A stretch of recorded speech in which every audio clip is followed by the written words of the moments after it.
Falei anteriormente a respeito da importância da doutrina, a doutrina de Cristo, comunicada aos apóstolos, que por sua vez comunicaram à igreja, que tem o propósito de determinar o trilho das nossas crenças e convicções, mas também da nossa conduta e que nos aperfeiçoa. O texto que li, na ocasião, é o mesmo texto que eu quero começar lendo hoje, 2 Timóteo, capítulo 3, de 14 a 17. Quanto a você, permaneça naquilo que aprendeu e em que acredita firmemente, sabendo de quem você o aprendeu, e que desde a infância você conhece as sagradas letras que podem torná-lo sábio para a salvação pela fé em Cristo Jesus. O que significa a expressão sagradas letras? Ele explica no verso 16. Vou ler agora o 16 e o 17. Toda a escritura é inspirada por Deus e útil para o ensino, para a repreensão, para a correção, para a educação na justiça, a fim de que o servo de Deus seja perfeito e perfeitamente habilitado para toda boa obra. A Escritura, denominada por ela mesma como Sagradas Letras, Palavra de Deus, ela determina não apenas o trilho das nossas convicções de fé, mas também a nossa conduta. Portanto, ela é o quê? O nosso manual de fé e de prática. Ela que determina, ela é a regra, ela é o padrão e tudo aquilo que eu e você creremos, ou a forma como nos conduzimos, é pautado na vida do cristão pela palavra de Deus. Portanto, depois de destacar a importância da doutrina, a necessidade de ensino, nesse vídeo eu quero destacar qual é o tema, o teor, o conteúdo da doutrina. E esse, por sua vez, precisa estar fundamentado nas Escrituras. Quando olho para a vida de Jesus, vejo que em todo o seu ensino e também na sua conduta, a preocupação de Cristo era andar alinhado com a palavra de Deus, com as Escrituras. No deserto, nós lemos em Mateus, no capítulo 4, que quando Satanás vem tentar Jesus, o tempo todo qual era a resposta dada por Nosso Senhor? A resposta era, está escrito, está escrito, está escrito. Jesus estava dizendo, minha conduta é pautada pelas Escrituras, ela é a regra de fé e de prática. Aquilo que eu creio é pautado, é determinado pelas Escrituras. E, ciente de que a Escritura pode ser distorcida, quando Satanás apresenta uma aplicação distorcida de um texto da Escritura, Jesus responde, também está escrito. E aqui ele nos chama para uma visão importante que diz respeito à interpretação. Né? Em outras palavras, ele está comunicando que quem explica a Bíblia é a própria Bíblia. Então, Jesus está dizendo, eu não posso concordar com essa aplicação de Bíblia que você está tentando fazer, diabo, quando outras partes das Escrituras contradizem a aplicação que você está fazendo. E, portanto, vemos no zelo de Jesus, em toda a instrução e orientação bíblica, a importância de que a gente viva pela palavra de Deus. Só a expressão Escritura aparece 32 vezes no Novo Testamento. Né? A frase está escrito só no Novo Testamento, são mais de 80 vezes que ela é utilizada, sem contar, né, quando tudo isso fica implícito, sem que a frase escritura ou está escrito seja usada. Por exemplo, no livro de Hebreus, mais de uma vez o escritor diz, como disse alguém em certo lugar. Né? Ele não disse quem, ele não disse onde, mas ele estava se referindo às afirmações bíblicas. Ou, em ocasiões, como lemos, Deus ordenou, ou temos como palavra de Deus, que nós vamos ver sendo usado em Mateus, no capítulo 15, quando percebemos no ensino de Jesus e dos apóstolos que tudo remete, tem como padrão, né, a espinha dorsal da nossa crença, ela é toda baseada, fundamentada em cima das declarações das Escrituras, precisamos reconhecê-la como nossa regra de fé e de prática. E eu creio que o ponto de partida é estabelecer um fundamento. Qual é a autoridade do livro? Porque esse livro tem esse nível de autoridade de ser a regra de fé e de prática. Isso se origina no fato da sua inspiração divina. Então, em primeiro lugar, eu quero reconhecer que essa autoridade, esse poder de ser a regra de fé e de prática, é porque não é um livro qualquer. O material pode ter tido a cooperação e a participação de homens escrevendo, mas a Bíblia é enfática de que toda a Escritura, não parte dela, não a maior parte, mas toda a Escritura é inspirada por Deus, como nós lemos em 2 Timóteo, no capítulo 3 e no verso 16. Em 2 de Pedro, no capítulo 1, nos versos 20 e 21, nós temos também uma orientação adicional similar. Sabendo primeiramente isso, diz o apóstolo, que nenhuma profecia da Escritura provém de particular elucidação, porque nunca jamais qualquer profecia foi dada por vontade humana. Entretanto, homens santos falaram da parte de Deus, movidos pelo Espírito Santo, né? Homens falaram. A Bíblia não está eliminando a participação humana, mas mostra qual foi a sua inspiração. Falaram da parte de Deus, movidos pelo Espírito Santo. Até mesmo Jesus, enquanto homem, a Bíblia diz em Atos, no capítulo 1, que ele deu mandamentos aos seus apóstolos pelo Espírito Santo. É muito interessante observar que a palavra de Deus faz esse destaque em Atos capítulo 1, verso 2. Né? O Espírito Santo está conduzindo todo o conteúdo, tudo aquilo que estava sendo ensinado. A comunicação e a revelação da lei, do que foi entregue aos profetas no Antigo Testamento. Depois, a forma como Jesus vem trazendo um novo mandamento, né? E isso tudo vai sendo ensinado e fundamentado em cima da própria Escritura, que previu, inclusive, a própria mudança de lei. Então, nós percebemos como a Bíblia, de fato, tem fundamentado a nossa fé ao longo do tempo, dos anos, dos séculos, de toda a existência daqueles santos homens e mulheres que estão, né, servindo a Deus e que eles têm aprendido algo em comum, né?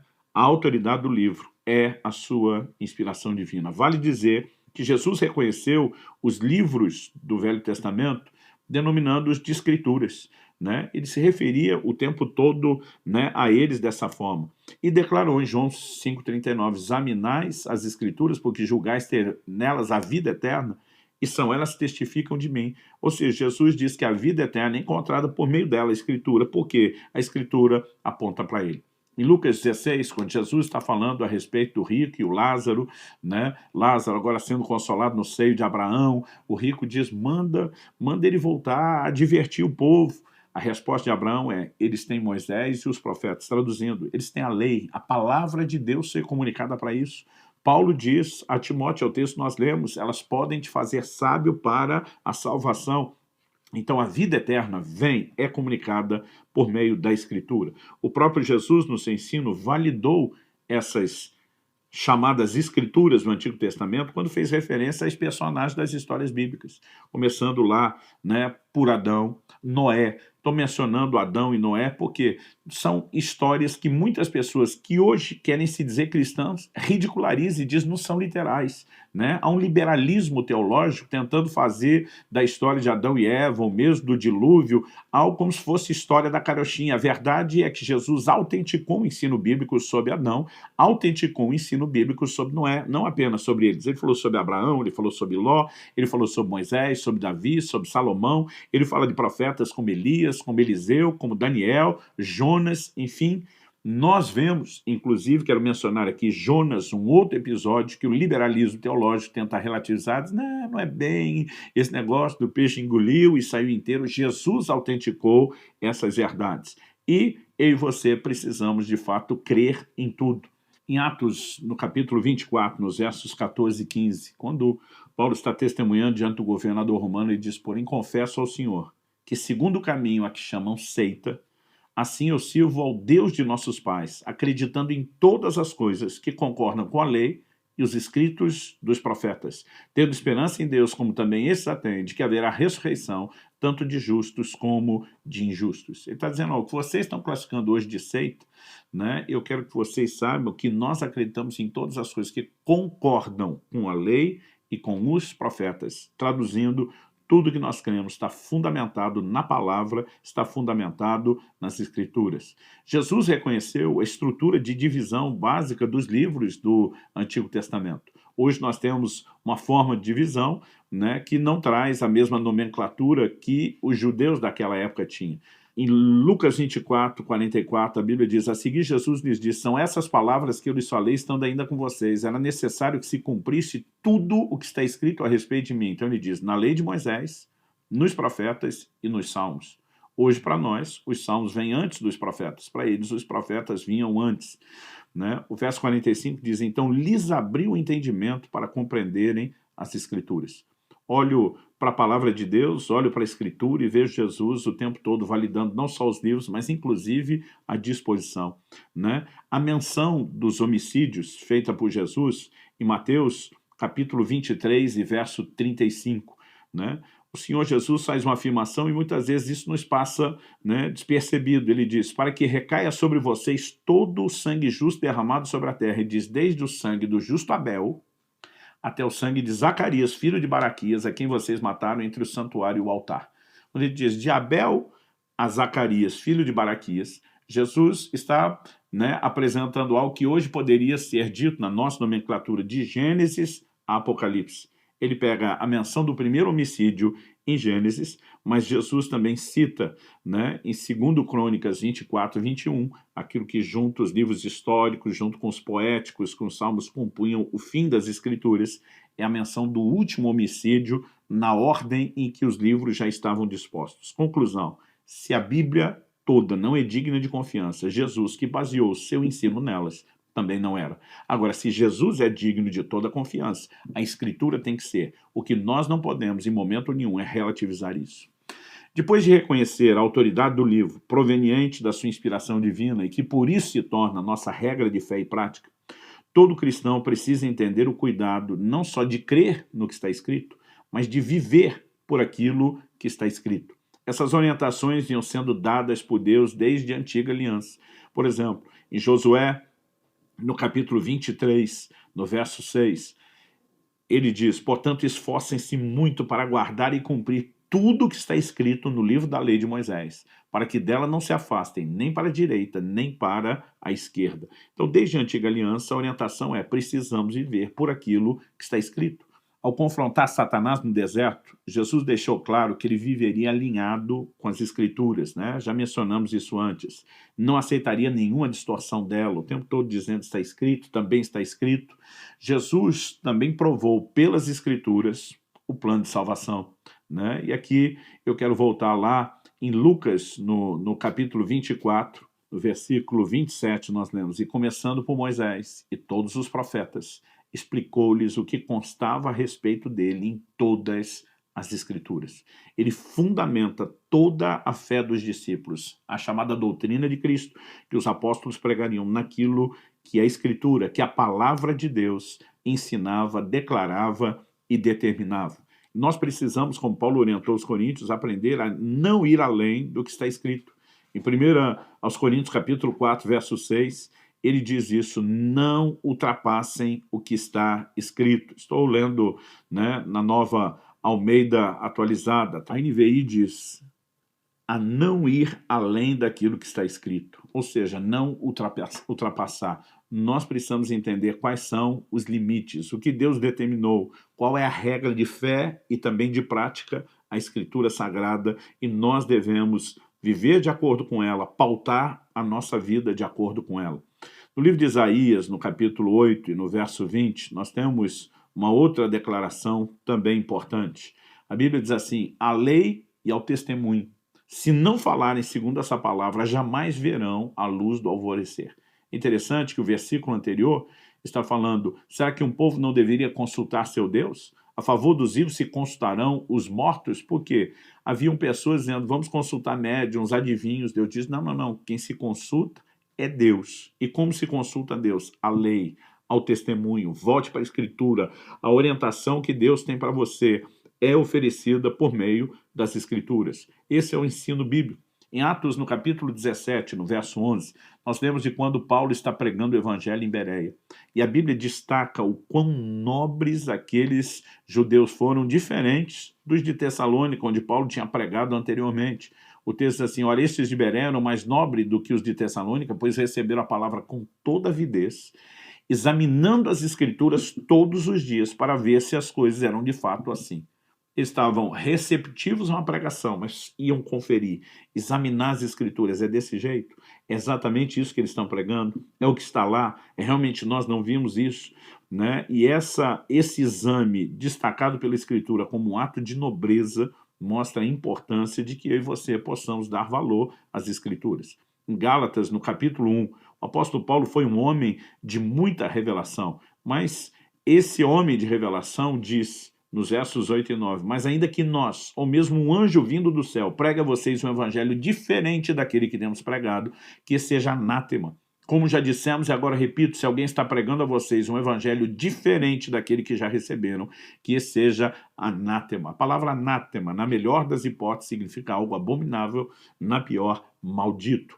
Né? Nós precisamos entender o quão sério era a doutrina, o conteúdo, o código de crenças pregado, a ponto de dizer, não importa se quem está entregando, né, o conteúdo se identifique como um anjo do céu, se está contrário à revelação das Escrituras, ele diz que seja anátema. Portanto, nós precisamos ter o cuidado de viver por aquilo que está escrito. Né? E precisamos entender que não é só o diabo diretamente que quer distorcer as Escrituras como fez com Jesus. Em 2 de Pedro, no capítulo 3, nós lemos, por exemplo, no verso 15, e considerem a longanimidade do nosso Senhor como oportunidade de salvação, como também nosso amado irmão Paulo escreveu a vocês segundo a sabedoria que lhe foi dada, ao falar a respeito desses assuntos, como de fato costuma fazer em todas as suas cartas. E diz nelas, há certas coisas difíceis de entender, que aqueles que não têm instrução e são instáveis deturparão, como também deturparão as demais escrituras para a própria destruição deles. Demais escrituras. Isso significa que Pedro já reconhecia, o apóstolo Pedro já reconhecia os escritos de Paulo nos seus dias como sendo parte das escrituras. E ele diz, tem gente que está deturpando as escrituras, não apenas o conteúdo das cartas de Paulo, como o restante das escrituras. E ele diz, isso vai trazer destruição para essas pessoas, e a Bíblia está ao mesmo tempo trazendo para mim e para você uma advertência. Porque nos versos seguintes nós lemos o 17 e 18. Portanto, vocês, meus amados, visto que já sabem disso, tenham cuidado para que não sejam arrastados pelo erro desses insubordinados e caiam da posição segura em que se encontram. Pelo contrário, cresçam na graça e no conhecimento de nosso Senhor e Salvador Jesus Cristo. A Ele seja a glória, tanto agora como no dia eterno. Não caiam, né, no erro dessas pessoas, mas cresçam no conhecimento. Está falando do quê? O conhecimento das Escrituras. Então, dito isso, eu quero agora, né, abordar. Em primeiro lugar, falamos da Escritura, da autoridade da Escritura, né, como regra de fé e prática baseada na sua inspiração divina. Em segundo lugar, o cuidado de viver pelo que está escrito. Mas, em terceiro lugar, eu quero terminar de forma prática, né, apresentando a você um conceito lógico simples. Para viver pela palavra, nós temos que conhecê-la. Né? Não adianta apenas ter um livro que determina a nossa regra de fé e de prática, mas que nós não conhecemos. Em Mateus 22, 29, Jesus afirmou, errais não conhecendo as Escrituras. Isso significa que, em primeiro lugar, todos nós deveríamos nos dedicar à leitura bíblica, todo crente. Né? Devemos nos dedicar ao estudo da palavra. Em Colossenses, no capítulo 3, no verso 16, a Escritura diz, habite ricamente em vós a palavra de Cristo. Eu me lembro de um exemplo que li num livro ainda adolescente, dizendo que nós somos tão cheios, tão saturados da palavra, né, que esbarrou na gente, sai de nós palavra como uma esponja que está tão cheia d'água, quando você toca nela, onde você toca, vaza água. E a pessoa dava o exemplo de Jesus. Né? Cada tentativa ou tentação de Satanás, a resposta era, está escrito, está escrito. Jesus estava tão cheio da palavra que falava dela o tempo todo. Aliás, Nosso Senhor disse que a boca fala o que está cheio, o coração. Eu me preocupo com crentes que nas suas conversas nunca falam a respeito de Bíblia, nunca falam de uma palavra que os inspirou, que os corrigiu. De alguma forma eu fico olhando e me perguntando, esse povo tem enchido o coração com a Escritura, por que é que nunca falam disso? Em Esdras, no capítulo 7, no verso 10, nós lemos que ele determinou, se propôs no seu coração, a 1, buscar a lei do Senhor, segundo lugar, praticá-la, e terceiro, ensiná-la. Então, eu costumo dizer às pessoas que antes mesmo de poder praticar, nós precisamos conhecer, nós precisamos buscar as Escrituras. E depois de buscar e praticar com a autoridade de quem vive, então nós temos a responsabilidade de ensinar e de transbordar. Né? Por quê? Além do benefício pessoal do conhecimento, aquilo que afeta a nossa vida, eu e você precisamos entender a responsabilidade de transbordar esse conhecimento, porque tudo o que nós recebemos de Deus, ele precisa ser compartilhado. Então nós vimos em 2 Timóteo, no capítulo 3, no verso 16, principalmente no 17, que a palavra nos aperfeiçoa tanto enquanto indivíduos, como também como ministros. Ele fala do servo de Deus, daquele que serve a Deus. Então, nós precisamos desse aperfeiçoamento, tanto enquanto indivíduos que se relacionam com Deus, em comunhão com Ele, como enquanto servos que trabalham para Ele, para promover o seu reino e para comunicar a palavra. né? Gosto sempre de dizer que o Deus que nos reconciliou também nos entregou, não só de presente a reconciliação com Ele, mas o ministério da reconciliação. Isso talvez possa nos levar a afirmar que nós somos reconciliados para reconciliar, né? Ou seja, precisamos entender tudo que a Bíblia fala sobre a nossa reconciliação. Em primeiro lugar, para que a gente possa viver isso, mas também para que a gente possa comunicar, para que a gente possa pregar a outros. A palavra que nos trouxe esperança, ela deve ser explicada a outros. O problema é que muitas pessoas não entenderam nem para viver o que dizer para explicar. Mas o apóstolo Pedro diz, lá na sua primeira epístola, no capítulo 3 e no verso 15, né, que eu e você devemos estar sempre preparados, prontos, né, para quê? Estando sempre preparados para responder a todo aquele que pedir razão da esperança que vocês têm. Me lembro ainda na adolescência de ter sido atacado por uma pessoa que se dizia, né, uma pessoa que não cria em Deus, que tinha abraçado o ateísmo, e essa pessoa veio vomitando para cima de mim muitos ataques contra a nossa fé. Eu lembro que eu pude rebater muita coisa do que a pessoa falou, mas teve ataques que aquela pessoa fez naquela hora que eu não tinha resposta. Eu descobri que eu não estava preparado. Aquilo não abalou a minha fé, porque eu sabia que a Escritura tinha resposta, né? Mas aquilo mostrou que eu precisava estar melhor preparado.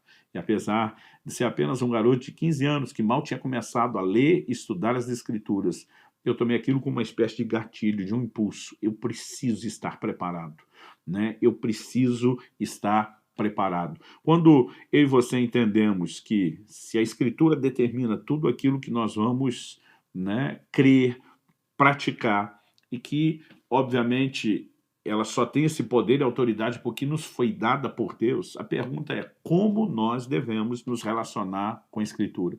Eu fico realmente assustado com crentes que não dão atenção à Bíblia, que não se importam com a palavra de Deus, né? Quando eu olho declarações como no livro dos Salmos, né, quanto amo a tua lei, quando olho para declarações falando, né, a respeito dessa inclinação, dessa dedicação do salmista, de estudar a palavra, de querer entendê-la. Salmo 119, 18 é uma oração que eu tenho feito desde a minha adolescência, desvendo os meus olhos para que eu contemple as maravilhas da tua lei, né? Salmo 19, a lei do Senhor é perfeita, restaura a alma. Quando nós entendemos o valor, o tesouro que está ali, acredito que nós precisamos nos dedicar e gastar tempo com a Escritura. Eu olho para uma nova geração que conhece os heróis da Marvel, da DC, mas não conhece os personagens bíblicos.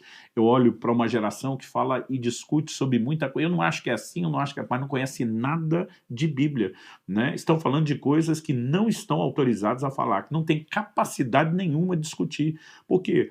Eu vejo quando entro em alguns debates com algumas pessoas, né, a ignorância das escrituras que demonstra é tão assustadora que eu me pergunto como a pessoa acredita que ela possa estar no lugar para discutir aquilo que ela não sabe, aquilo que ela não conhece. Mas a busca de conhecimento não tem que ser por causa de uma possível discussão ou de uma necessidade de explicação. As pessoas me perguntam, pastor Luciano, o senhor começou a ler e estudar muito a Bíblia por causa do seu chamado para pregá-la, para ensiná-la? E normalmente eu digo para as pessoas, não. Eu comecei a ler porque eu queria entender. Eu queria entender porque eu queria praticar. E depois eu descobri que aquilo que eu entendi e estava praticando era algo tão extraordinário que eu precisava compartilhar. Então, a disposição de ensinar vem como uma gratidão por um entendimento que é libertador. Jesus diz em João 8,32, conhecereis a verdade e a verdade vos libertará. Né? O entendimento da palavra, ele vai nos levar a viver algo profundo e extraordinário. Quando, por outro lado, a ignorância, ela tem um custo alto. Em Oséias 4,6, a própria Escritura diz, o meu povo perece, porque lhe falta o conhecimento. À medida que eu e você, né, conseguimos entrar nesse lugar de compreensão, de entendimento das Escrituras, isso impacta a nossa vida, muda o curso da maneira como nós nos relacionamos com Deus, mas também coloca sobre nós uma responsabilidade. Qual é a responsabilidade? É compartilhar com outros aquilo que nós entendemos, é compartilhar com outros aquilo que nós absorvemos. Então, eu quero encerrar encorajando a você, se para viver pela palavra, ou até mesmo para futuramente compartilhá-la, nós precisamos do conteúdo bíblico, a pergunta é, você tem se dedicado, né, a conhecer as Escrituras? Em 2 Timóteo, no capítulo 2, no verso 15, a Escritura diz, procure apresentar-se a Deus aprovado, como obreiro que não tem de que se envergonhar, e que maneja bem a palavra da verdade. Manejar é algo que você faz com as mãos, né? Isso não significa apenas a capacidade de folhear um livro, de achar o que está escrito, mas a Bíblia está falando aqui da analogia da própria palavra como uma espada. E quem vai guerrear sabe muito bem manuseá-lo. Quando você vê Satanás tentando Jesus, tentando distorcer a Escritura e Cristo respondendo também está escrito, você entende que ali nós temos um obreiro aprovado, né, que não tem de que se envergonhar, vive pela palavra, vive pelo conhecimento dela, sabe se posicionar, sabe defender a sua fé.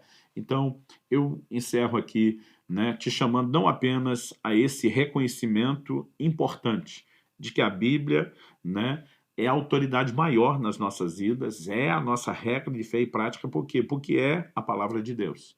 Eu termino aqui e encerro aqui, não apenas dizendo para você, olha, temos que entender a importância de viver de acordo com os preceitos do livro sagrado, mas também te chamando para assumir a responsabilidade de buscar o conhecimento das Escrituras. Às vezes alguns olham o tamanho do livro e dizem, não dou conta de ler isso. Lê todos os dias, lê um pouco por dia, né? Eu lembro quando meu filho tinha completado 6 anos de idade, eu dei uma Bíblia de adulto para ele, não era mais as ilustradas de criança. E ele me pergunta, pai, o que eu preciso para ler a Bíblia num ano? Fizemos as contas de quantos capítulos, dividido pela quantidade de dias no ano. Falei, filho, se você lê 3,25 capítulos por dia, você lê a Bíblia em um ano, né? Ou seja, de segunda a sexta, dia de aula, você lê 3 capítulos, sábado e domingo, você lê 4. Né? Quando ele completou 7 anos, na verdade 2 ou 3 semanas antes, ele tinha lido a Bíblia pela primeira vez. Né?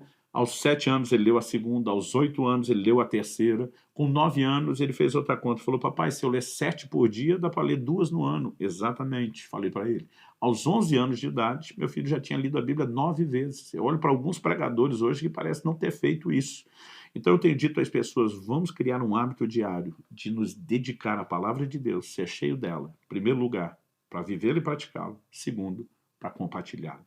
Que Deus nos ajude a viver de acordo com aquilo que eu gosto de chamar de manual do fabricante, a nossa regra de fé e prática, a Bíblia Sagrada, as Santas Escrituras.